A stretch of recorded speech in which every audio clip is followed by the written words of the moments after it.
नमस्कार, स्वागत है आपका आपके अपने यूट्यूब चैनल नॉलेज शेड्यूल में। आज की जो वीडियो है उसमें हम 2 चैप्टर्स को मर्ज कर दे रहे हैं, क्योंकि लास्ट जो चैप्टर हमने पढ़ाया था मुगल तथा दक्षिणी चित्रकला, उसमें वीडियो इतना लंबा हो रहा था जिसकी वजह से सिर्फ मुगल चित्रकला ही उसमें पढ़ाई थी, दक्षिणी चित्रकला छूट गई थी। तो यहाँ इस चैप्टर में जो सेट 7 है इसमें हम पहले चैप्टर 6 का दक्षिणी चित्रकला पढ़ेंगे और इसके बाद हम पढ़ेंगे पहाड़ी चित्रकला।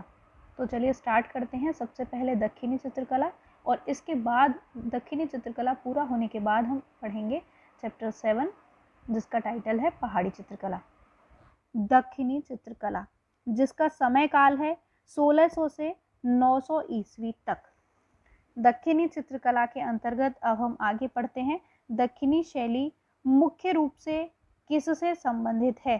तो दक्षिणी शैली मुख्य रूप से दक्षिण के मुस्लिम साम्राज्य से संबंधित है। ये जो चित्र आप देख रहे हैं ये गोलकुंडा चांद बीबी पोलो खेलते हुए जो चित्र है वो यहाँ दिखाया गया है।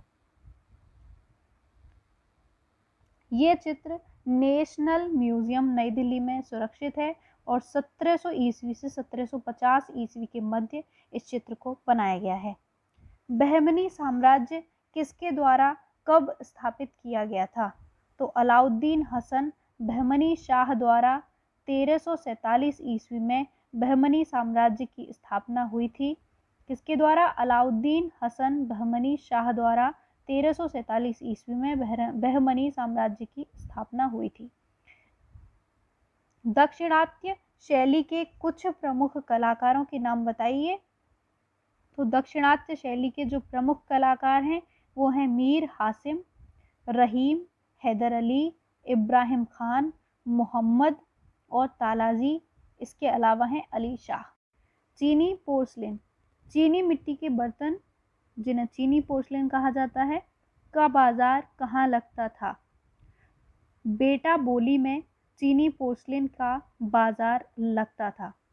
दक्षिणी शैली पर किन शैलियों का प्रभाव लक्षित होता है? तो दक्षिणी शैली पर ईरानी शैली, मुगल शैली और पाश्चात्य शैली तीनों शैलियों के सम्मिश्रण से दक्षिणी शैली बनती है। एक हाथी जलधारा के पास कहाँ चित्रित है? तो दक्षिणी शैली में एक हाथी जलधारा के पास चित्रित है। अब बात करते हैं बीजापुर शैली की। बीजापुर राज्य की स्थापना 1490 ईस्वी में किसने की? यूसुफ आदिल शाह ने बीजापुर राज्य की स्थापना की थी और ये की थी 1490 ईस्वी में। बीजापुर इब्राहिम आदिल शाह द्वितीय का शबीह आप यहाँ देख सकते हैं। आदिल शाह वंश की स्थापना किसने की? यूसुफ आदिल शाह ने। यूसुफ आदिल शाह ने आदिल शाही वंश की स्थापना की। बीजापुर का प्राचीन नाम था विजयपुर। विजयपुर बीजापुर का प्राचीन नाम था। ईरानी तथा तुर्की साहित्यकारों को अपने दरबार में किसने निमंत्रित किया? यूसुफ आदिल शाह ने ईरानी तथा तुर्की साहित्यकारों को अपने दरबार में बुलाया था। किसके संरक्षण में चितेरों ने कुरान शरीफ, अनवर सुहेली व यूसुफ जुलेखा जैसे ग्रंथों को चित्रित किया? तो चितेरों ने यूसुफ आदिल शाह के शासनकाल में कुरान शरीफ, अनवर सुहेली व यूसुफ जुलेखा जैसे ग्रंथों को चित्रित किया था। यूसुफ आदिल शाह का पुत्र था इस्माइल आदिल शाह। इस्माइल आदिल शाह यूसुफ आदिल शाह का पुत्र था। इसका जो टाइम था वो था 1558 से 1580 ईस्वी। इस्माइल आदिल शाह थे चित्रकार। इस्माइल आदिल शाह स्वयं एक चित्रकार था जो कि यूसुफ आदिल शाह का पुत्र था। अली आदिल शाह प्रथम 1558 से 80 ईस्वी की इतिहास प्रसिद्ध बेगम थी चांद बीबी या चांद सुल्ताना। चांद बीबी का शौक था सितार बजाना व फूलों का चित्र बनाना। अली आदिल शाह प्रथम की जो इतिहास प्रसिद्ध बेगम थी वो थी चांद बीबी या चांद सुल्ताना। चांद बीबी का जो शौक था वो था सितार बजाना व फूलों के चित्र बनाना। दक्षिण भारत में स्थित स्वतंत्र राज्य अब बात करते हैं राज्य और राजवंश, संस्थापक और वर्ष। राज्य है बीजापुर, राजवंश है आदिल शाही, संस्थापक है यूसुफ आदिल शाह और वर्ष है 1889 ईस्वी। अहमदनगर जिनका राज्य है और राजवंश है निज़ाम शाही, संस्थापक हैं मलिक अहमद और वर्ष है 1490 ईस्वी। इसके बाद है गोलकुंडा जिसका राजवंश है कुतुब शाही, संस्थापक हैं कुली कुतुब शाह और वर्ष है 1512 ईस्वी। इसके बाद आता है हैदराबाद। हैदराबाद जिसका राजवंश है आशफ जाही, संस्थापक हैं मीर कमरुद्दीन सिद्दीकी और वर्ष है 1720 ईस्वी। चांद बीबी का मकबरा कहाँ स्थित है? तो चांद बीबी का मकबरा स्थित है अहमदनगर में। 1570 ईस्वी में नुजूम अल उलूम खगोल विद्या नामक प्रसिद्ध ग्रंथ किसके समय में चित्रित होकर तैयार हुआ? तो ये हुआ था अली आदिल शाह प्रथम के समय में। खगोल विद्या नामक प्रसिद्ध ग्रंथ था जिसका नाम था नुजूम अल उलूम। नुजूम अल उलूम किस संग्रहालय में सुरक्षित है? तो चेस्टर बेट्टी लाइब्रेरी डबलिन आयरलैंड में ये सुरक्षित है। नुजूम अल उलूम में क्या है? नुजूम अल उलूम में 776 चित्र हैं, 140 नक्शे तथा तालिकाएं हैं। गोल गुम्मद का निर्माण किसने करवाया था? तो मोहम्मद आदिल शाह ने गोल गुम्मद का निर्माण करवाया था। गोल गुम्मद क्या है? गोल गुम्मद के सुल्तान मोहम्मद आदिल शाह का मकबरा है। गोल गुम्मद बीजापुर के सुल्तान मोहम्मद आदिल शाह का मकबरा है। गोल गुम्बद का निर्माण किसने किया था? तो गोल गुम्बद का निर्माण किया था फारसी वास्तुकार दाबुल के याकूत ने 1656 ईस्वी में। अपनी स्थापत्य विशेषताओं के कारण दक्षिणी वास्तुकला का विजय स्तंभ माना जाता है। अपनी स्थापत्य विशेषताओं के कारण दक्षिणी वास्तुकला का विजय स्तंभ माना जाता है गोल गुम्बद को। गोल गुम्बद को दक्षिणी वास्तुकला का विजय स्तंभ माना जाता है। गोल गुम्बद कहाँ स्थित है? तो बीजापुर कर्नाटक में गोल गुम्बद स्थित है। किस चित्र को अली शाह ने हीरो से सजाया था? तो निज़ाम उल मुल्क अशरफ शाह द्वितीय के व्यक्ति चित्र को अली शाह ने हीरो से सजाया था। अली आदिल शाह प्रथम के भतीजे इब्राहिम आदिल शाह द्वितीय 1580 से 1627 ईस्वी के राज्यकाल में बने दो चित्र। पहला चित्र था सघन वन में खड़ी स्त्री और दूसरा चित्र था हाथियों की लड़ाई कहाँ सुरक्षित है? अली आदिल शाह प्रथम के भतीजे इब्राहिम आदिल शाह द्वितीय के राज्यकाल में बना चित्र सघन वन में खड़ी स्त्री और दूसरा चित्र है हाथियों की लड़ाई। ये दोनों कहाँ सुरक्षित हैं? भारतीय इतिहास संशोधन मंडल पूना में। किस बादशाह ने संगीत प्रेम के कारण रागमाला के अनेक चित्र बीजापुर में गुजरात राजपूताना के प्रभाव से बने थे? इब्राहिम आदिल शाह द्वितीय। इब्राहिम आदिल शाह द्वितीय जो थे उनके संगीत प्रेम के कारण रागमाला के अनेक चित्र बीजापुर में गुजरात राजपूताना के प्रभाव से बने थे।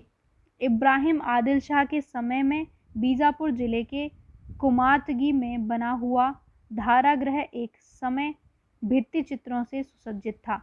इसमें से सबसे प्रसिद्ध चित्र कौन सा है?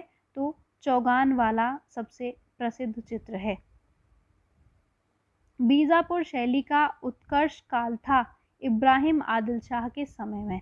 इब्राहिम आदिल शाह के समय में बीजापुर शैली का सबसे उत्कर्ष काल माना जाता है। जहांगीर ने एक सबीह किसे भेंट में भिजवाया था? तो इब्राहिम आदिल शाह को जहांगीर ने एक सबीह चित्र भेंट में भिजवाया था। बीजापुर की कला पर किन शैलियों का प्रभाव था? तो फारसी, ईरानी, तुर्की अपभ्रंश शैली तथा विजयनगर की कला आदि शैलियों का प्रभाव बीजापुर की कला पर देखने को मिलता है।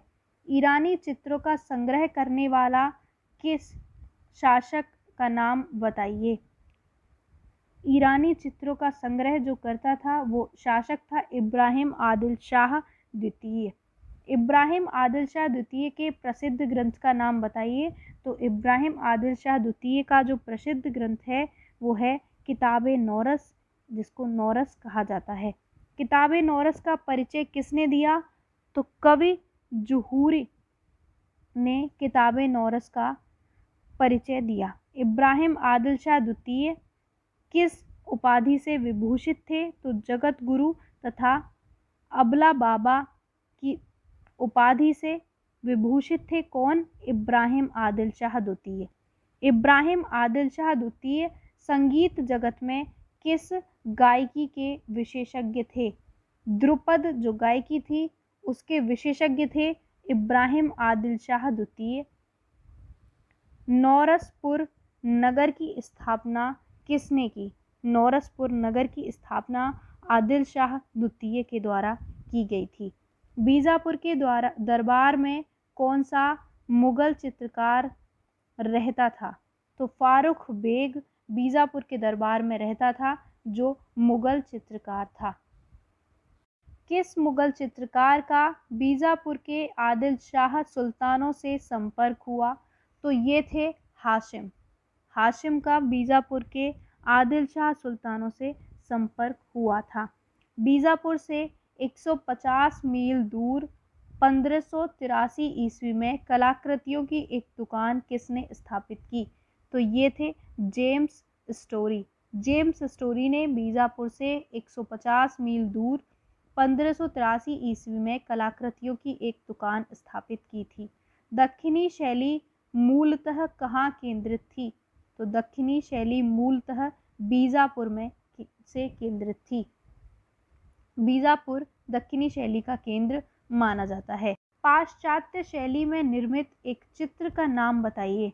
पाश्चात्य शैली में निर्मित जो चित्र है उसका नाम है उद्यान में राजकुमारी। A princess in a garden, उद्यानों में राजकुमारी इसका टाइटल है, जो पाश्चात्य शैली में निर्मित किया गया एक चित्र है। अब आता है अहमदनगर। अहमदनगर की स्थापना अहमद निज़ाम शाह प्रथम ने 1490 ईस्वी में की थी।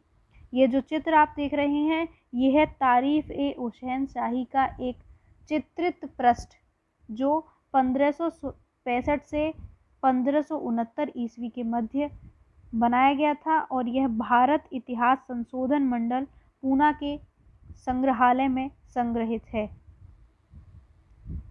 अहमदनगर के निज़ाम शाह वंश का संस्थापक कौन था। अहमद निज़ाम शाह प्रथम। दक्षिण में किन शासकों के संरक्षण में तारीफ ए हुसैन शाही की सचित्र पांडुलिपियां तैयार की गईं। अहमदनगर के शासकों के संरक्षण में तारीफ ए हुसैन शाही की पांडुलिपियां तैयार की गईं। तारीफ ए हुसैन शाही पर किसका प्रभाव है। तो मालवा में चित्रित नियामतनामा का प्रभाव तारीफ ए हुसैन शाही पर देखने को मिलता है। नियामतनामा का विषय है पाक कला या भोजन बनाने की कला। नियामतनामा का विषय है। 1591 से 1595 ईस्वी के बीच रागमाला संबंधी चित्र कहाँ बने हैं। तो ये चित्र बने हैं अहमदनगर में। अहमदनगर में 1591 ईस्वी में बना हिंडोल राग चित्र किसके संरक्षण में बना था। तो ये बना था बुरहान द्वितीय के संरक्षण में। कौन सा चित्र। हिंडोल राग नामक चित्र, जो अहमदनगर में 1551 ईस्वी में बना था, बुरहान द्वितीय के संरक्षण में बनाया गया था। राग हिंडोल की रागिनी पट्टहंसिका 1590 से 1595 ईस्वी की कालावधि में कहाँ चित्रित की गई। ये अहमदनगर में चित्रित की गई राग हिंडोल की रागिनी पट्टहंसिका, जिसका समय काल था 1590 से 1595 ईस्वी। इसकी कालावधि थी और यह अहमदनगर में चित्रित की गई थी। अहमदनगर की कला शैली में स्त्रियों के चित्रण हुए दक्षिण भारतीय ढंग से। अगला आता है गोलकुंडा। गोलकुंडा का संस्थापक था इब्राहिम कुतुब शाह। गोलकुंडा के कुतुब शाही वंश का संस्थापक कौन था? कुली कुतुब शाह। कुली कुतुब शाह जो था वो गोलकुंडा के कुतुब शाही वंश का संस्थापक था और गोलकुंडा का संस्थापक था इब्राहिम कुतुब शाह। इब्राहिम की मृत्यु के बाद कौन शासक बना? उसका पुत्र मोहम्मद कुली कुतुब शाह इब्राहिम की मृत्यु के बाद गोलकुंडा का शासक बना। इसका समय था 1580 से 1611 ईस्वी। गोलकुंडा का वह कला प्रिय एवं संस्कृति उन्नायक शासक जिसके समय गोलकुंडा चित्र अपने स्वर्ण काल में पहुंची। गोलकुंडा का वह कला प्रिय और संस्कृति उन्नायक शासक जिसके समय में गोलकुंडा चित्रकला अपने स्वर्ण काल में पहुंची थी वो था मोहम्मद कुली कुतुब शाह। दक्षिणी लघु चित्र चांद बीबी पोलो चौगान खेलते हुए किस उपशैली में से संबंधित है? तो ये गोलकुंडा शैली से संबंधित है। दक्षिणी लघु चित्र जो है चांद बीबी पोलो या चौगान खेलते हुए ये गोलकुंडा शैली में से संबंधित है। 1591 ईस्वी में हैदराबाद में चार मीनार का निर्माण किसने करवाया था? तो सबसे पहला क्वेश्चन तो इसका यही बनता है कि चार मीनार का निर्माण जो कि हैदराबाद में है कब हुआ था? 1591 में। और ये किसने करवाया था? कुली कुतुब शाह ने करवाया था। 1590 ईस्वी में कुली कुतुब शाह के समय बने नृत्यांगनाओं के 5 चित्र कहाँ सुरक्षित हैं? तो ये सुरक्षित हैं ब्रिटिश म्यूजियम लंदन में। ब्रिटिश म्यूजियम लंदन में कुली कुतुब शाह के समय के नृत्यांगनाओं के 5 चित्र सुरक्षित हैं जो कि 1590 ईस्वी के हैं। गोलकुंडा चित्र शैली का सबसे उत्कृष्ट चित्र है 1605 ईस्वी का मैना और स्त्री। ये कहाँ सुरक्षित है? तो ये सुरक्षित है चेस्टर वेट्टी पुस्तकालय डबलिन में। चेस्टर वेट्टी पुस्तकालय डबलिन में मैना और स्त्री नामक जो चित्र है वो सुरक्षित है और यह चित्र 1605 ईस्वी में बनाया गया था गोलकुंडा चित्रकला शैली से। लेडी स्मोकिंग हुक्का। लेडी स्मोकिंग हुक्का किस शैली का चित्र है? तो लेडी स्मोकिंग हुक्का गोलकुंडा शैली का चित्र है। दक्षिणी उर्दू या हिंदवी जो आधुनिक उर्दू का आदि रूप है का जन्मदाता माना जाता है। दक्षिणी उर्दू या हिंदवी को का जन्मदाता माना जाता है मोहम्मद कुली कुतुब शाह को। जो आधुनिक उर्दू है वो दक्षिणी उर्दू व हिंदवी का रूप है जिसका जन्मदाता माना जाता है कुली कुतुब शाह को। गोलकुंडा की पासवान और नृत्यांगनाएं किसके लिए प्रसिद्ध थीं? तो गोलकुंडा की पासवान और नृत्यांगनाएं सुंदर व कीमती आभूषणों को धारण करने के लिए प्रसिद्ध थीं। सुंदर व कीमती आभूषणों को धारण करने के लिए कौन प्रसिद्ध थी? तो गोलकुंडा की पासवान और नृत्यांगनाएं। 1610 ईस्वी से 1620 ईस्वी के मध्य दीवाने हाफिज की सचित्र पोथी कहाँ तैयार की गई थी? तो दीवाने हाफिज की सचित्र पोथी गोलकुंडा में तैयार की गई थी जिसका समय काल था 1610 से 1620 ईस्वी के मध्य। गोलकुंडा में कौन सी शैली पल्लवित हुई? तो गोलकुंडा में दक्षिणी शैली पल्लवित हुई थी। किसी समय विश्व का सबसे बड़ा ज्ञात हीरा कोहिनूर हीरा कहाँ से निकाला गया था? तो ये गोलकुंडा की खाल से निकाला गया था। क्या निकाला गया था? कोहिनूर हीरा गोलकुंडा की खान से। वर्तमान में कोहिनूर हीरा कहाँ प्रदर्शित है? तो ये प्रदर्शित है टावर ऑफ लंदन जो कि गोलकुंडा की खान से निकाला गया था। अब आता है हैदराबाद। हैदराबाद शहर की स्थापना किसने की थी? तो हैदराबाद शहर की स्थापना की थी मोहम्मद कुली कुतुब शाह ने। इस चित्र को आप यहाँ देखिए, ये चित्र हैदराबादी शैली का चित्र है और इस चित्र का टाइटल है नर्तकियाँ। किसने अपनी बेगम भागमती को हैदराबाद शहर को उपहार स्वरूप दिया था?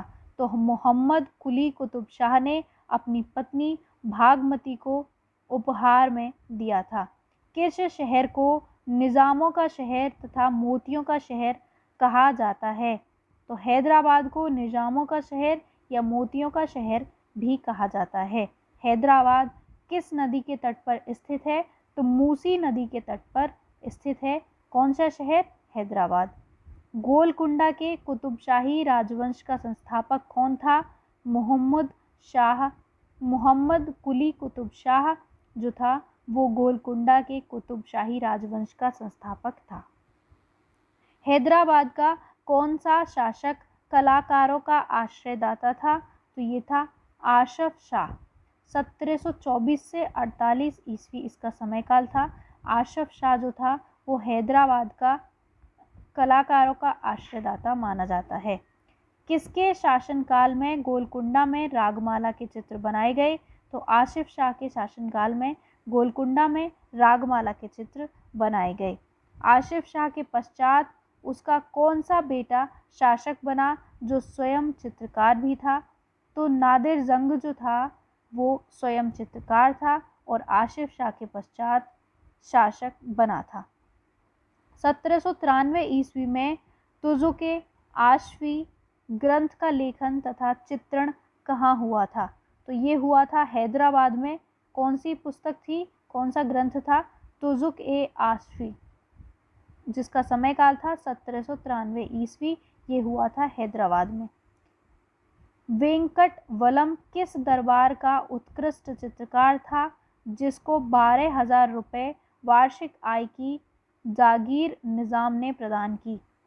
वेंकट वलम जो था वो हैदराबाद का दरबार का उत्कृष्ट चित्रकार था जिसको 12,000 रुपये की वार्षिक आय की जागीर निज़ाम ने प्रदान की थी। हैदराबाद चित्रकला के प्रमुख विषय थे दरबारी दृश्य, रनिविनाश, रागमाला, चकई क्रीड़ा, दूती द्वारा वधु का मार्गदर्शन। ये जो चित्र थे ये प्रमुख विषय थे चित्रकला के हैदराबाद की। हज़रत निज़ामुद्दीन औलिया एवं अमीर खुसरो लघु चित्रों को 1750 से 1770 ईस्वी के मध्य कहाँ चित्रित किया गया था? तो ये हैदराबादी दक्षिणी शैली में हज़रत निज़ामुद्दीन औलिया एवं अमीर खुसरो के लघु चित्रों को चित्रित किया गया था। हैदराबाद चित्रकला में पक्षियों को में किसका चित्रण अधिक है? तो हैदराबादी जो चित्रकला है उसमें पक्षियों में मयूर यानी कि मोर का चित्रण सर्वाधिक किया गया है। हैदराबाद शैली पर किस चित्रकला शैली का प्रभाव है? गोलकुंडा, मुगल व स्थानीय कला शैली का प्रभाव जो है वो हैदराबादी शैली पर देखने को मिलता है। पेंटेड हैंगिंग्स किस क्षेत्र में मिलती हैं? पेंटेड हैंगिंग्स मुसलीपट्टनम क्षेत्र में मिलती हैं। मुसलीपट्टनम नामक जो क्षेत्र है वहाँ पेंटेड हैंगिंग्स मिलती हैं।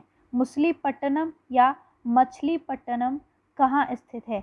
तो मुसलीपट्टनम जो स्थित है वो आंध्र प्रदेश के कृष्णा जिले में स्थित है। मुसलीपट्टनम मुख्य रूप से प्रसिद्ध है कमलकारी के लिए। कमलकारी के लिए जो प्रसिद्ध है वो है मुसलीपट्टनम। और मुसलीपट्टनम कहाँ है? आंध्र प्रदेश के कृष्णा जिले में। मुसलीपट्टनम में प्रथम फैक्ट्री स्थापित की थी डचों ने। डच जो शासक थे उन्होंने मुसलीपट्टनम में प्रथम फैक्ट्री स्थापित की थी। मुसलीपट्टनम नगर के किनारे अंग्रेजों द्वारा स्थापित की जाने वाली कार्यशाला के अध्यक्ष कौन थे? तो ये विलियम मैथवोल्ड थे। विलियम मैथवोल्ड जो थे वो मुसलीपट्टनम नगर के किनारे अंग्रेजों द्वारा स्थापित की जाने वाली कार्यशाला के अध्यक्ष थे। आज का आपका ये चैप्टर यहीं ख़त्म होता है। फिर मिलते हैं नेक्स्ट वीडियो के साथ। तब तक के लिए धन्यवाद। वीडियो पसंद आया हो तो चैनल को लाइक, शेयर, सब्सक्राइब ज़रूर कीजिएगा। चलिए स्टार्ट करते हैं पहाड़ी चित्रकला। पहाड़ी चित्रकला का जो समय है वो है 1700 से लेकर 1900 ईस्वी के मध्य। ये जो चित्र आप यहाँ देख रहे हैं ये चित्र है नल दमयंती, जो पहाड़ी शैली से लिया गया है। पहाड़ी चित्रकला मुख्यतया किस क्षेत्र की है? तो पंजाब और हिमाचल की जो पहाड़ियाँ हैं वहाँ की चित्रकला को ही पहाड़ी चित्रकला के नाम से जाना जाता है। पहाड़ी शैली की खोज सर्वप्रथम किसने की थी? मेटकाफ नामक एक विद्वान थे जिन्होंने पहाड़ी शैली की खोज की थी। मेटकाफ के पश्चात किस विद्वान ने पहाड़ी चित्रकला की विस्तृत जानकारी 1910 ईस्वी में दी? डॉक्टर आनंद कुमार स्वामी ने 1910 ईस्वी में पहाड़ी चित्रकला की विस्तृत जानकारी प्रस्तुत की थी। डॉक्टर आनंद कुमार स्वामी से पहले मेटकाफ भी पहाड़ी शैली की जो चित्रकला थी उसकी जानकारी दे चुके थे। अगर खोजकर्ता आपसे पूछे तो मेटकाफ बताएंगे और 1910 ईस्वी में पहाड़ी चित्रकला की जो चित्रों की जानकारी दी थी वो आनंद कुमार स्वामी ने दी थी। पहाड़ी चित्रों को सर्वप्रथम डॉक्टर आनंद कुमार स्वामी ने कहाँ प्रदर्शित किया था? तो इलाहाबाद में पहाड़ी चित्रों को सर्वप्रथम डॉक्टर आनंद कुमार स्वामी ने प्रदर्शित किया था।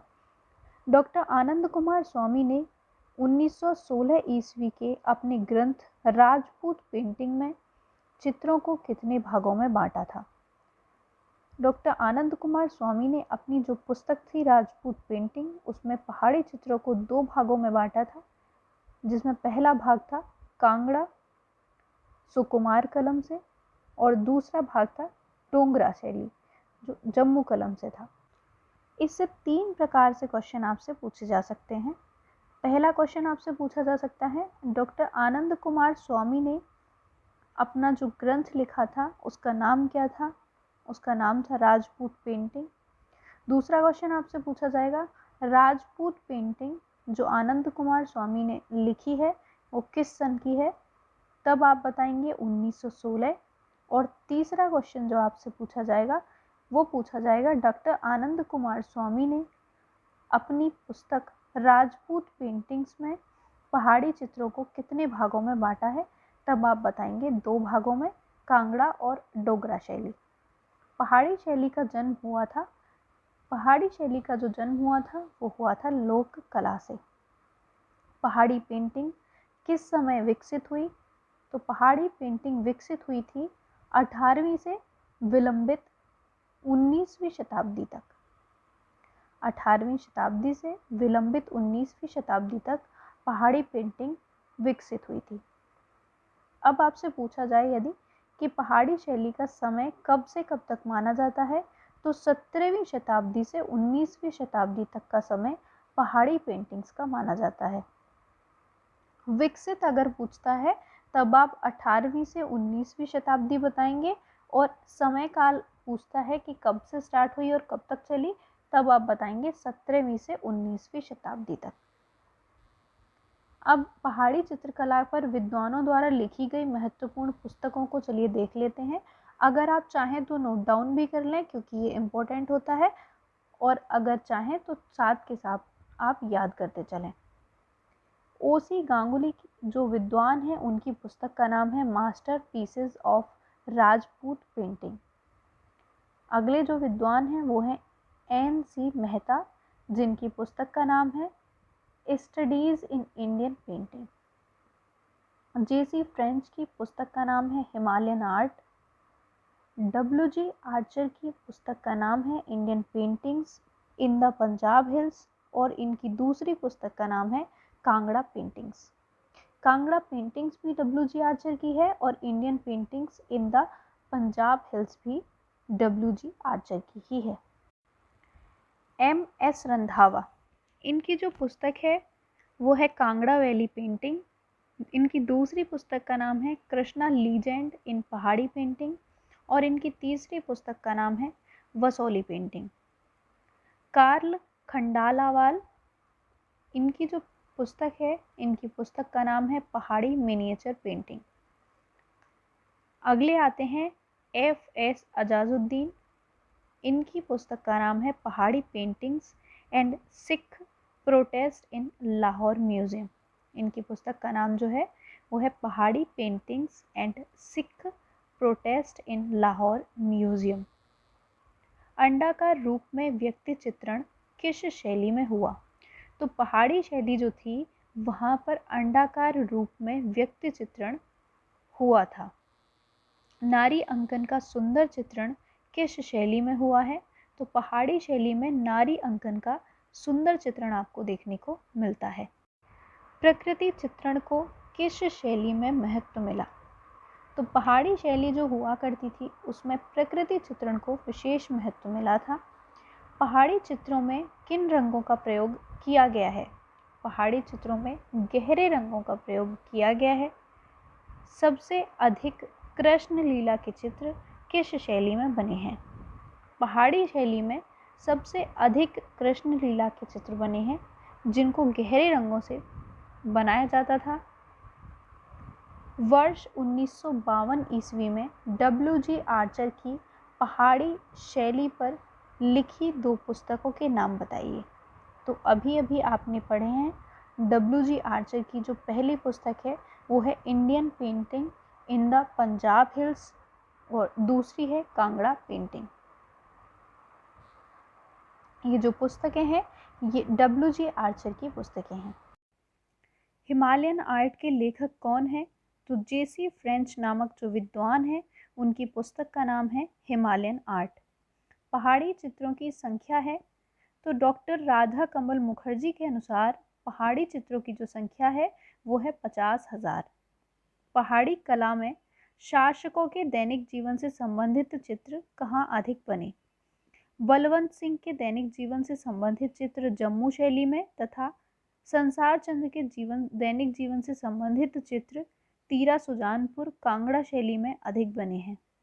भारतीय चित्रकला में ऋतु संबंधी चित्रों को कहा जाता है तो 12 मासा जो कहा जाता है वो भारतीय चित्रकला में ऋतु संबंधी चित्रों को कहा जाता है। पहाड़ी शैली थी, पहाड़ी शैली जो थी वो लघु चित्र शैली थी। अब आते हैं वसौली शैली पर जो कि पहाड़ी शैली का ही एक केंद्र है। समस्त पहाड़ी शैली में सबसे प्राचीन मानी जाती है वसौली शैली। वसौली शैली का उद्भव हुआ था तो वसौली शैली का उद्भव हुआ था लोक कला से। पूरी पहाड़ी शैली का जो उद्भव है वो लोक कला से माना जाता है तो इसके अंतर्गत आने वाली सभी शैलियों का उद्भव लोक कला से ही माना जाएगा। लोक कला पर कौन सी शैली आधारित है? तो वसौली शैली जो है वो लोक कला पर आधारित है। वसौली शैली की खोज 1929 ईस्वी में किसने किया? अजीत घोष नामक जो विद्वान थे उन्होंने 1929 ईस्वी में वसौली शैली की खोज की थी। ये जो खोज और समय काल है इसको आप अच्छे से पढ़ लिया करें और साथ के साथ याद कर लिया करें क्योंकि ये बहुत ज़्यादा इम्पोर्टेंट होते हैं। वसौली शैली के सौंदर्य को सर्वप्रथम किसने पहचाना था?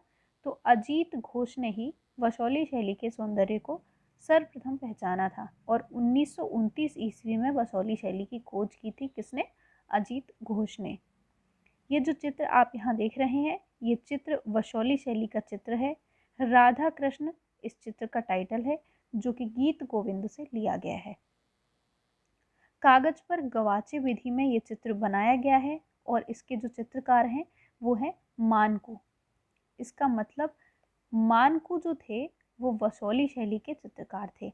अच्छा, इस चित्र को आप याद रखिए तो आपको 2-3 चीज़ें तो वैसे ही याद हो गई कि क्या क्या कि गीत गोविंद के चित्र किस शैली में बनाए गए हैं तो आप बता देंगे वसौली शैली में गीत गोविंद के चित्र बनाए गए हैं।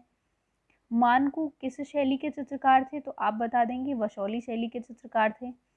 अब वसौली शैली में किस विधि का प्रयोग होता था तो गवाचे विधि का प्रयोग वसौली शैली में हुआ करता था। ये भी आप बता देंगे कि वसौली शैली में गवाचे विधि का प्रयोग होता था।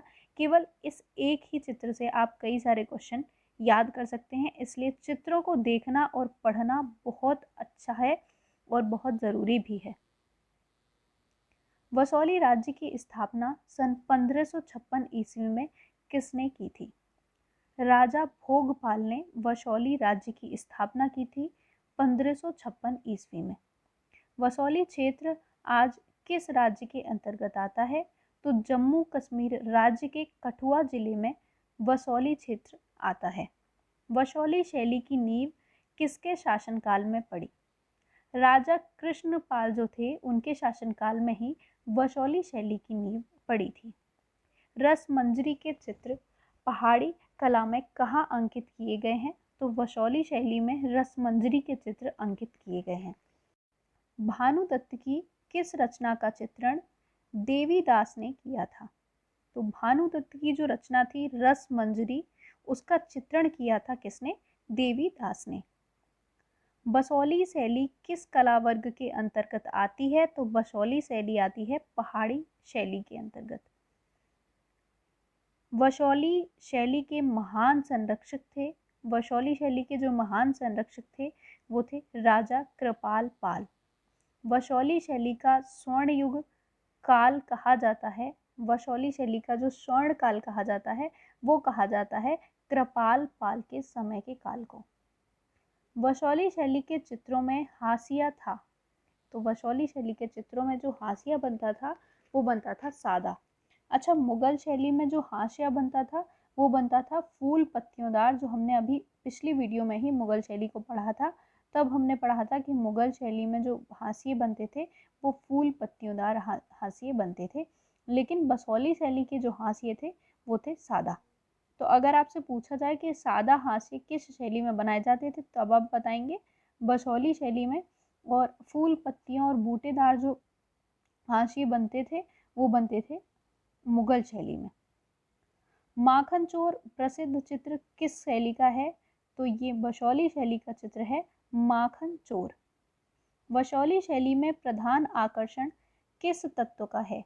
तो चटकीले रंगों का प्रधान आकर्षण वसौली शैली में पाया गया है। वसौली शैली को आरंभ में किस शैली के नाम से पुकारा जाता था? तो तिब्बती शैली के नाम से वसौली शैली को प्रारंभ में पुकारा जाता था। वसौली शैली में चित्रित गीत गोविंद का चित्रकार कौन था? अभी जब पेंटिंग मैंने आपको बताई थी तब आपको मैंने बता दिए थे सारे क्वेश्चन कि किस किस तरीके से इससे क्वेश्चन बन सकते हैं, और देखिए क्वेश्चन आ भी गया। वसौली शैली में चित्रित गीत गोविंद का चित्रकार कौन था? तो मानकू जो था वो वसौली शैली में चित्रित गीत गोविंद का चित्रकार था।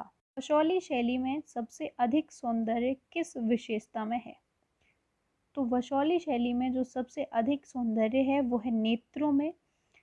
यही इसकी विशेषता है कि इसमें नेत्र अधिक सौंदर्यपूर्ण बनाए जाते थे। वसौली शैली के चित्र किस संग्रहालय में सुरक्षित हैं? तो पंजाब संग्रहालय में वसौली शैली के चित्र सुरक्षित हैं। स्वर्ण कीट की कतरन का प्रयोग चित्रों में मेवाड़ शैली के अतिरिक्त और कहाँ हुआ है? वसौली शैली में। स्वर्ण कीट की कतरन का प्रयोग हुआ है पहला मेवाड़ शैली में, और इसके अतिरिक्त हुआ है वसौली शैली में। वसौली में शीश महल बनवाकर उसे चित्रों से किसने सजवाया था? तो मेदिनी पाल जो राजा थे उन्होंने वसौली शैली में शीश महल बनवाकर उसको चित्रों से सजवाया था। जिस प्रकार कांगड़ा का सौंदर्य रेखाओं में है, वसौली का सौंदर्य किसमें निहित है? तो कांगड़ा का तो सौंदर्य निहित है रेखाओं में, और वसौली का सौंदर्य निहित है वर्ण लावण्य में। दूसरी है आपकी गुलेर शैली। गुलेर शैली भी पहाड़ी शैली के अंतर्गत आती है। गुलेर शैली थी पहाड़ी चित्रकला। गुलेर राज्य की स्थापना किसने और कब की थी? तो राजा हरिचंद्र ने 1405 ईस्वी में गुलेर राज्य की स्थापना की थी। किसने की थी? राजा हरिचंद्र ने 1405 ईस्वी में गुलेर राज्य की स्थापना की थी। अब इस चित्र को आप देख लीजिए, ये चित्र गुलेर शैली का चित्र है। इस चित्र का टाइटल है दुर्गा, जो कि महिषासुर मर्दिनी नामक ग्रंथ से लिया गया है। गुलेर शैली के लगभग कितने चित्र प्राप्त हुए हैं जो रामायण पर आधारित हैं? तो 14 ऐसे चित्र हैं जो गुलेर शैली से प्राप्त हुए हैं और रामायण पर आधारित हैं। गुलेर का प्राचीन चित्रकार कौन था? तो नैनसुख जो चित्रकार था वो गुलेर शैली का प्राचीन चित्रकार था। नैनसुख किस शैली का प्रसिद्ध चित्रकार था? तो ये गुलेर शैली का प्रसिद्ध चित्रकार था। सिकरे के साथ महिला किस शैली का चित्र है? क्या चित्र है? सिकरे के साथ महिला, ये गुलेर शैली का चित्र है। किस पहाड़ी आश्रयदाता को दीवार लांघकर नायिका का अपहरण करते हुए चित्रित किया गया है? तो गोवर्धन चंद्र को दीवार लांघकर नायिका का अपहरण करते हुए चित्रित किया गया है। पहाड़ी चित्रकला में नायिका भेद संबंधी चित्र किस शैली में बने हैं? तो गुलेर शैली जो है उसमें नायिका भेद संबंधी चित्र बने हैं। गुलेर शैली का चरमोत्कर्ष युग कब का है? तो गोवर्धन चंद्र के समय का गुलेर शैली का चरमोत्कर्ष युग माना जाता है। इससे पहले अभी अभी हमने जाना कि वशौली शैली का चरमोत्कर्ष युग माना जाता है कृपाल पाल के समय का, और गुलेर शैली का जो चरमोत्कर्ष युग माना जाता है वो माना जाता है गोवर्धन चंद्र के समय का। 1750 ईस्वी का चित्र गोवर्धन चंद्र अपने बेटे प्रकाश चंद के साथ हुक्का पीते हुए किस शैली में चित्रित किया गया है? तो गुलेर शैली में जो चित्रित किया गया है गोवर्धन चंद्र अपने बेटे प्रकाश चंद के साथ हुक्का पीते हुए, ये चित्रित किया गया है 1750 ईस्वी में। तीसरी शैली है कांगड़ा शैली। कांगड़ा ऐतिहासिक नगर तथा जिला है। तो कांगड़ा जो नगर है वो हिमाचल प्रदेश का नगर है। इस चित्र को आप देखिए, ये कांगड़ा शैली का चित्र है जिसका टाइटल है संसार चंद्र। संसार चंद्र का जो समय था वो था 1765 से 1883 ईस्वी। कांगड़ा पहले किस नाम से प्रसिद्ध था? तो नगरकोट के नाम से कांगड़ा को पहले जाना जाता था। महाराजा संसार चंद ने निम्न में से किस शैली को संरक्षण प्रदान किया था? तो संसार चंद का नाम आते ही आप लगाएंगे कांगड़ा शैली। विश्वविख्यात कांगड़ा चित्रकला का विकास एवं उन्नति किसके शासनकाल में हुई थी? तो राजा संसार चंद के शासनकाल में कांगड़ा शैली की जो उन्नति थी वो हुई थी। अभी हमने सबसे पहली जो शैली पढ़ी थी वशौली शैली, उसका चरमोत्कर्ष काल माना जाता है कृपाल पाल के समय का, और इसके बाद जो दूसरी शैली हमने पढ़ी थी उसका चरमोत्कर्ष युग माना जाता है गोवर्धन चंद के समय का। और तीसरी जो शैली है कांगड़ा शैली, इसका जो चरमोत्कर्ष माना जाता है वो माना जाता है संसार चंद के समय का। कांगड़ा चित्रकला का दूसरा नाम है, तो कांगड़ा चित्रकला का जो दूसरा नाम है वो है पहाड़ी चित्रकला। कांगड़ा चित्रकला पर किस शैली का प्रभाव पड़ा? मुगल शैली का प्रभाव कांगड़ा शैली पर दिखाई देता है। कांगड़ा शैली के चित्रों में प्रमुख चित्रण विषय क्या था? नायिका भेद के चित्र कांगड़ा शैली का प्रमुख विषय था। कांगड़ा शैली के चित्रकारों का प्रिय विषय क्या था? तो राधा और कृष्ण जो था वो कांगड़ा शैली के चित्रकारों का प्रिय विषय माना जाता है।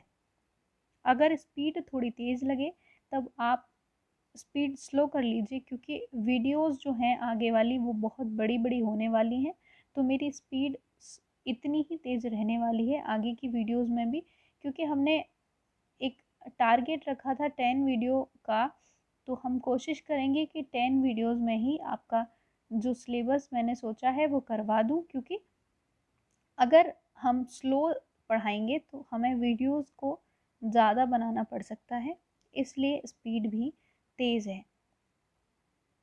पहाड़ी शैली की सर्वश्रेष्ठ शैली कौन सी मानी जाती है? तो पहाड़ी शैली की जो सर्वश्रेष्ठ शैली है वो है कांगड़ा शैली।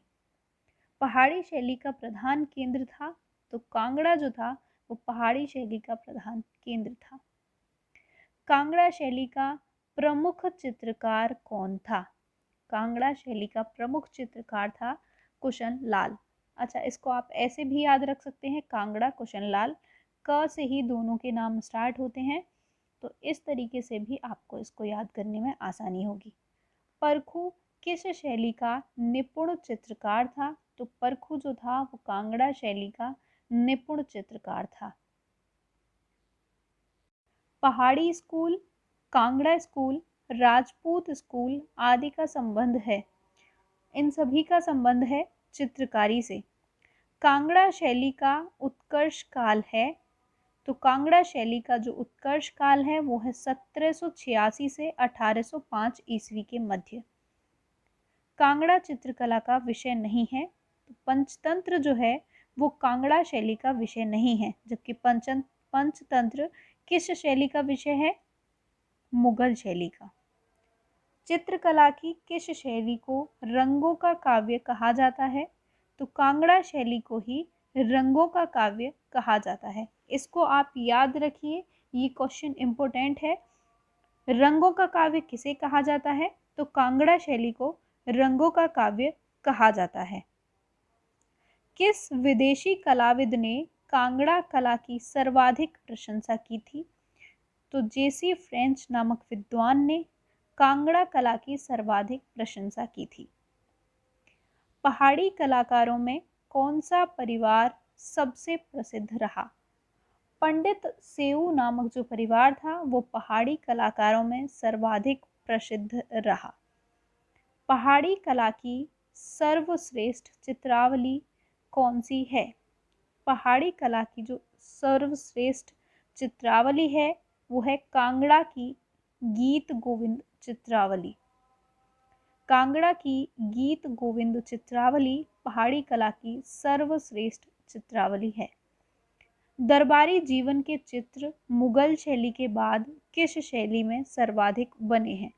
तो पहाड़ी शैली, जिसके अंतर्गत है कांगड़ा शैली, दरबारी जीवन के सर्वाधिक चित्र यहाँ बने हैं मुगल शैली के पश्चात।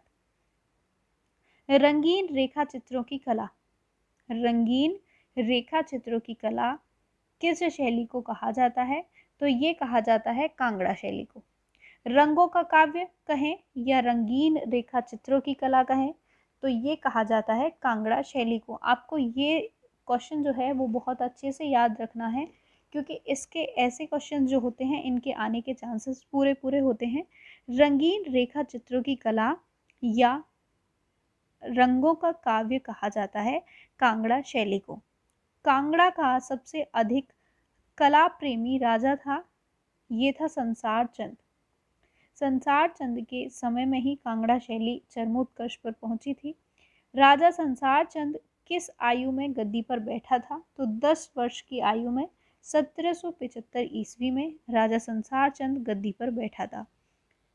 संसार चंद किसके उपासक थे? तो कृष्ण के उपासक थे राजा संसार चंद। संसार चंद ने कला प्रेम की चर्चा किस अंग्रेजी यात्री ने की है? मूर क्राफ्ट नामक एक अंग्रेजी यात्री हैं जिन्होंने संसार चंद के कला प्रेम की चर्चा की है। कांगड़ा लघु चित्रों का विषय है। अभी हमने पढ़ा था कि कांगड़ा लघु चित्रों का विषय नहीं है, तो क्या नहीं है? पंचतंत्र। और क्या कांगड़ा लघु चित्रों का विषय है? तो ये है कृष्ण लीला, नायक नायिका, भगवत पुराण, हमीर हट, नल दमयंती। ये जो विषय है ये है कांगड़ा लघु चित्रों के विषय। कांगड़ा के अन्य विषयों से के साथ साथ मुख्य विषय क्या है? तो ये है प्रेम। प्रेम जो है वो कांगड़ा का मुख्य विषय है, और इसके अतिरिक्त है कृष्ण लीला, नायक नायिका, भगवत पुराण, हमीर हट और नल दमयंती। ये सभी कांगड़ा चित्र शैली के विषय हैं। किसके कथनानुसार चीनी चित्रकला में दृश्य चित्रण ने जो उपलब्धि प्राप्त की है वह कांगड़ा की कलम में प्रेम के अंकन से हुई। चीनी चित्रकला में दृश्य चित्रण ने जो उपलब्धि प्राप्त की है वह कांगड़ा की कलम में प्रेम के अंकन से में हुई है। तो ये कहा है डॉक्टर आनंद कुमार स्वामी ने। क्या कहा है डॉक्टर आनंद कुमार स्वामी ने? कि जो चीनी चित्रकला में दृश्य चित्रण ने उपलब्धि प्राप्त की है वही कांगड़ा की कलम से प्रेम के अंकन में हुई है। कांगड़ा शैली के प्रमुख कलाकार कौन कौन थे? किशनलाल, परखू, मानकू, बसिया एवं फत्तू। ये जो कलाकार थे ये थे कांगड़ा शैली के प्रमुख कलाकार। कौन कौन से? कुशनलाल, परखू, मानकू, बसिया और फत्तू। कुशनलाल, परखू, मानकू, वसिया और फत्तू, ये सभी कलाकार कांगड़ा शैली के कलाकार थे। संसार चंद के दरबार में अभिनंदन क्या कहकर किया जाता था? तो संसार चंद के दरबार में अभिनंदन किया जाता था लाहौर परापत कहकर। लाहौर परापत कहकर राजा संसार चंद के दरबार में अभिनंदन किया जाता था। राजा संसार चंद अपने गुणों के कारण उस समय के हातिम माने जाते थे। क्या माने जाते थे? हातिम। कांगड़ा शैली विकसित रूप है, तो कांगड़ा शैली जो है वो गुलेर शैली का ही विकसित रूप है। कांगड़ा के चित्रकारों ने नायिका भेद के चित्रों में कितने प्रकार की नायिका का अंकन किया है? तो 3 प्रकार की नायिका का अंकन कांगड़ा के चित्रकारों ने किया है। पहला है स्वकीय, दूसरा है परकीय और तीसरा है सामान्य। कांगड़ा की लोकप्रिय लघु पेंटिंग्स, मूर्तियों का संग्रह व मिट्टी के बर्तन कहाँ सुरक्षित हैं? तो ये है कांगड़ा आर्ट गैलरी में। कांगड़ा की जो लोकप्रिय लघु पेंटिंग्स हैं और मूर्तियों का संग्रह व मिट्टी के बर्तन जो सुरक्षित हैं वो हैं कांगड़ा आर्ट गैलरी में। प्रसिद्ध मशरूर मंदिर कहाँ स्थित है? तो मशरूर मंदिर जो है वो कांगड़ा में स्थित है। मशरूर रॉक कट मंदिर को कहा जाता है, तो हिमालयी पिरामिड मशरूर रॉक कट मंदिर को कहा जाता है। मशरूर रॉक कट मंदिर जो है वो कांगड़ा शैली का प्रसिद्ध मंदिर है और मशरूर रॉक कट मंदिर को हिमालयी पिरामिड के नाम से जाना जाता है। अगली जो शैली है, चौथी शैली है आपकी गढ़वाल शैली। गढ़वाल शैली वर्तमान में किस राज्य के अंतर्गत स्थित है? तो गढ़वाल शैली उत्तराखंड राज्य के अंतर्गत स्थित है। ये जो चित्र आप देख रहे हैं ये चित्र है गोवर्धन धारी, ये गढ़वाल शैली का चित्र है। गढ़वाल शैली की जो खोज की गई थी वो की गई थी 1908 ईस्वी में मुकुंदीलाल बैरिस्टर के द्वारा। कब की गई थी? 1908 ईस्वी में मुकुंदीलाल बैरिस्टर के द्वारा गढ़वाल शैली की खोज की गई थी। कौन सा मुगल शाहजादा गढ़वाल में शरण लेने पहुंचा था? तो सुलेमान सिकोह गढ़वाल में शरण लेने पहुंचा था। मुगल शाहजादा सुलेमान सिकोह गढ़वाल शैली में शरण लेने पहुंचा था। मौलाराम किस शैली का प्रसिद्ध चित्रकार था? तो गढ़वाल शैली का चित्रकार था कौन? मौलाराम। गढ़वाल शैली को किसने प्रशस्त किया? तो बैरिस्टर मुकुंदीलाल ने गढ़वाल शैली को प्रशस्त किया। मौलाराम की कला सबसे अधिक प्रशंसा किसने की थी? तो बैरिस्टर मुकुंदीलाल जो थे उन्होंने मौलाराम की कला की सर्वाधिक प्रशंसा की थी। सुनहरी और आँख मिचोनी का प्रसिद्ध चित्र किसका है? तो ये मानकू के चित्र हैं, सुनहरी और आँख मिचोनी। स्त्रियों के मस्तक पर चंद्राकार तिलक किस शैली में मिलते हैं? इम्पोर्टेंट है, नोट डाउन कर लीजिए। स्त्रियों के मस्तक पर चंद्राकार तिलक जो मिलते हैं वो हैं गढ़वाल शैली की स्त्रियां, उनके मस्तक पर चंद्राकार तिलक मिलते हैं। शाहजहां के दरबार के कौन से 2 चित्रकार सुलेमान सिकोह के साथ गढ़वाल पहुंचे थे?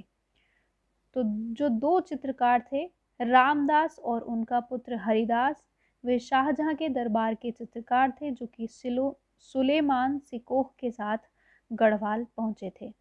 गढ़वाल राजवंश का इतिहास नामक पुस्तक के लेखक हैं मौलाराम। मौलाराम जो हैं उनकी पुस्तक है गढ़ राजवंश का इतिहास। मौलाराम द्वारा रचित चित्रों में नारी आकृति के माथे पर वक्राकार चंदन का टीका किस शैली के चित्रों में दिखाई देता है? तो मौलाराम के द्वारा रचित चित्रों में नारी आकृतियों के साथ माथे पर वक्राकार चंदन का टीका गढ़वाल शैली के चित्रों में दिखाई देता है। गढ़वाल शैली का मुख्य विषय क्या था? तो पुराण जो थे वो गढ़वाल शैली का मुख्य विषय हुआ करते थे। अगली शैली आती है चंबा शैली। चंबा शैली जो प्रसिद्ध है वो प्रसिद्ध है रुमालों के लिए। चंबा नगर वर्तमान में कहाँ स्थित है? तो ये हिमाचल प्रदेश में स्थित है। ये जो चित्र आप देख रहे हैं ये रुमाल का चित्र है जो कि चंबा शैली का है। चंबा नगर की स्थापना किसने की थी? 920 ईस्वी में साहिल वर्मन ने चंबा शैली की स्थापना की थी। चंबा शैली का आरंभ कब हुआ? तो राजा उदय सिंह जो थे उनके शासनकाल में चंबा शैली का आरंभ हुआ था। इनका शासनकाल था 1690 ईस्वी से 1720 ईस्वी के मध्य। इस समय चंबा शैली का आरंभ हुआ था। प्रसिद्ध चंपावती मंदिर कहाँ स्थित है? तो चंबा में प्रसिद्ध चंपावती मंदिर स्थित है। 14 सितंबर 1908 ईस्वी को भूरी सिंह संग्रहालय की स्थापना कहाँ हुई थी? तो चंबा में 14 सितंबर 1908 ईस्वी को भूरी सिंह संग्रहालय की स्थापना हुई थी। चंबा की रेखाएं किस रंग से बनाई गई हैं? लाल अथवा काले रंग से चंबा की रेखाएं बनाई गई हैं। चंबा रंग महल के चित्रकारों में किस कलाकार का नाम ज्ञात है? तो दुर्गा नामक जो कलाकार हैं उनका नाम ज्ञात है चंबा रंग महल के चित्रकारों में से। चंबा किस लिए सर्वविख्यात है? तो रुमालों के लिए सर्वविख्यात है चंबा शैली। रुमालों का काम चंबा में कब से हुआ? तो 1782 ईस्वी से 1828 ईस्वी के बीच रुमालों पर चंबा शैली में काम हुआ था। चंबा के रुमालों पर कौन सी कला दिखाई देती है? तो कसीदाकारी जो कला है वो चंबा के रुमालों पर दिखाई देती है। इसको याद रखिए आप क्योंकि ये इम्पोर्टेंट भी है। चंबा के रुमालों पर कौन सी कला दिखाई देती है? तो ये कला है कसीदाकारी। रुमाल का प्रयोग किस रूप में होता है? तो थाली के प्रसाद को ढकने के लिए रुमालों का प्रयोग किया जाता था। चंबा के किस महल में चित्र बने जो आज दिल्ली के राष्ट्रीय संग्रहालय में सुरक्षित हैं? तो रंग महल नामक जो महल था चंबा का, वहाँ चित्र बनाए गए थे जो आज दिल्ली राष्ट्रीय संग्रहालय में सुरक्षित हैं। अगली शैली है आपकी कुल्लू शैली। कुल्लू शैली को सर्वप्रथम प्रकाश में लाने का श्रेय किसे है?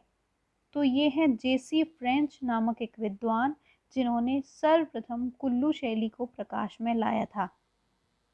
इस चित्र को आप देखिए, ये चित्र कुल्लू शैली का चित्र है। राधा कृष्ण कुंज में इसका टाइटल है और ये कुल्लू शैली से लिया गया चित्र है। कुल्लू का प्राचीन नाम क्या था? तो कुलाटा या कुल्ट के नाम से कुल्लू को जाना जाता था। कुल्लू स्कूल का सबसे पुराना नाम क्या था? तो कुलंत पीठ के नाम से कुल्लू स्कूल को प्राचीन समय में जाना जाता था। कुल्लू शैली का प्रारंभ हुआ था 1750 ईस्वी के लगभग। कुल्लू शैली का प्रारंभ हुआ था। कुल्लू शैली के अनेक चित्र किस संग्रहालय में सुरक्षित हैं? पंजाब संग्रहालय पटियाला में कुल्लू शैली के अनेक चित्र सुरक्षित हैं। कुल्लू शैली का आरंभिक चित्र माना जाता है राधा कृष्ण कुंज में। अभी अभी इस चित्र को हमने यहाँ पर देखा था। राधा कृष्ण कुंज में कुल्लू शैली का आरंभिक चित्र माना जाता है। कुल्लू कलम का उन्नायक एवं प्रेरणा स्रोत माना जाता है। प्रीतम सिंह को कुल्लू कलम का उन्नायक और प्रेरणा स्रोत माना जाता है। कुल्लू में शीश महल की दीवार पर त्रिपुरा सुंदरी देवी का चित्र किसने अंकित किया था? तो सजनू ने त्रिपुरा सुंदरी देवी का चित्र कुल्लू में शीश महल की दीवार पर अंकित किया था। सन 1810 ईस्वी में हमीर हट चित्रावली सजनू ने किसे भेंट किया था? तो राजा ईश्वरी सेन को सजनू ने हमीर हट चित्रावली भेंट की थी जो कि 1810 ईस्वी की थी। प्रीतम सिंह के पुत्र विक्रम सिंह के समय में किस चितेरे ने मुख्य रूप से चित्रों का निर्माण किया? तो ये थे भगवान, जिन्होंने प्रीतम सिंह के पुत्र विक्रम सिंह के समय में मुख्य रूप से चित्रों का निर्माण किया था। कुल्लू शैली का प्रसिद्ध चित्रकार था सजनू तथा भगवान। सजनू तथा भगवान कुल्लू शैली का प्रसिद्ध चित्रकार था। कुल्लू शैली के चित्रों को कितने वर्गों में विभाजित किया जाता है? तो 3 वर्गों में कुल्लू शैली के चित्रों को विभाजित किया जाता है। पहला है कुल्लू के दरबारी संरक्षण में बने चित्र, दूसरा है कुल्लू के लोक चित्र और तीसरा है कुल्लू के भित्ति चित्र। कुल्लू शैली के चित्रों में किस वृक्ष का प्रयोग अधिक हुआ है? तो मंजनू जो वृक्ष है उसका सर्वाधिक जो चित्रांकन हुआ है वो हुआ है कुल्लू शैली में। अगली शैली आती है आपकी मंडी शैली। कुल्लू के समीप स्थित मंडी राज्य में चित्र प्राप्त होते हैं 17वीं शताब्दी के। जेसी फ्रेंच ने हिमालयन आर्ट में किसका चित्र प्रकाशित किया था? तो मंडी के राजा सिद्धसेन का रूप चित्र जेसी फ्रेंच ने अपनी पुस्तक हिमालयन आर्ट में प्रकाशित किया था। मंडी शैली का सबसे प्राचीन उपलब्ध चित्र है राजा केशव सेन का रूप चित्र।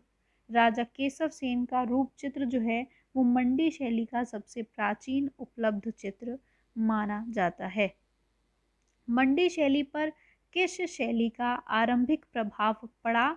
तो बसौली शैली जो थी उसका प्रभाव मंडी शैली पर पड़ा था।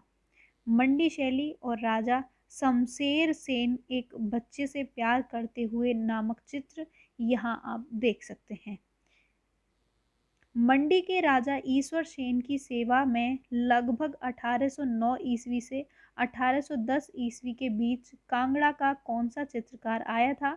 तो ये था सजनू, जो मंडी के राजा ईश्वर सेन की सेवा में लगभग 1809 से 1810 ईस्वी के बीच कांगड़ा में आया था। ईश्वर सेन को हमीर हट पर आधारित 21 चित्रों की चित्रमाला किसने भेंट की थी? तो सजनू ने ईश्वर सेन को हमीर हट पर आधारित 21 चित्रों की चित्रमाला भेंट की थी। हमीर हट काव्य का वर्णन है चित्तौड़ के राजा हमीर का अलाउद्दीन खिलजी से लड़ाई। हमीर हट काव्य में जो वर्णन किया गया है वो किया गया है चित्तौड़ के राजा हमीर का अलाउद्दीन खिलजी से लड़ाई का वर्णन हमीर हट काव्य में किया गया है। मंडी शैली की सचित्र रामायण के एक प्रति राष्ट्रीय संग्रहालय नई दिल्ली में सुरक्षित है, जो किस चित्रकार द्वारा चित्रित की गई थी? तो मंडी शैली की जो सचित्र रामायण की एक प्रति राष्ट्रीय संग्रहालय नई दिल्ली में सुरक्षित है वो कपूरगिरी द्वारा चित्रित की गई थी। 1826 ईस्वी में मंडी के किस राजा ने जालपा तथा टारना के काली के मंदिरों में भित्ति चित्रों का निर्माण करवाया? तो जालिम सिंह जो थे इन्होंने 1826 ईस्वी में जालपा तथा टारना के काली मंदिरों के भित्ति चित्रों का निर्माण करवाया था। सन 1846 और 1851 ईस्वी के मध्य मियाँ भाग सिंह की हवेली में भित्ति चित्र बने, तो ये बने थे मंडी में। सन 1846 ईस्वी और 1851 ईस्वी के मध्य मियाँ भगत सिंह की हवेली में भित्ति चित्र बने थे मंडी में। राजा बलवीर सेन के समय में कौन सा चित्रकार प्रसिद्धि को प्राप्त था? तो मोहम्मदी जो चित्रकार था, जिसको मोहम्मद बख्श के नाम से भी जाना जाता था, ये राजा बलवीर सेन के समय के चित्रकार थे जिन्होंने प्रसिद्धि को प्राप्त किया था। दौलत और मोहम्मदी कहाँ का चित्रकार था? तो ये थे मंडी के चित्रकार। कौन कौन से? दौलत तथा मोहम्मदी। दमदम भवन कहाँ स्थित है? तो दमदम भवन स्थित है मंडी में दमदम भवन स्थित है। अगली शैली है आपकी जम्मू शैली। जम्मू राज्य स्थित है गुलेर से 100 मील उत्तर पश्चिम की ओर। ये जो चित्र आप यहाँ देख रहे हैं ये चित्र है जम्मू शैली का, जो है बाहू के राजा आनंद देव का चित्र। जम्मू में जो आरंभिक चित्र बने वह किस शैली के हैं? तो बसोली शैली के जो चित्र हैं वो जम्मू में आरंभिक रूप में पाए जाते हैं। जम्मू के दरबार में रहकर चित्र किसने बनाए थे? तो नैनसुख नामक जो चित्रकार थे उन्होंने जम्मू के दरबार में रहकर चित्र बनाए थे। विरहिणी मृग के साथ राधा कृष्ण तथा स्त्री भजन सुनते हुए आदि चित्र प्राप्त होते हैं। तो ये चित्र प्राप्त होते हैं जम्मू शैली से। कौन कौन से? विरहिणी मृग के साथ, राधा कृष्ण, स्त्री भजन सुनते हुए, ये जम्मू शैली से प्राप्त होने वाले चित्र हैं।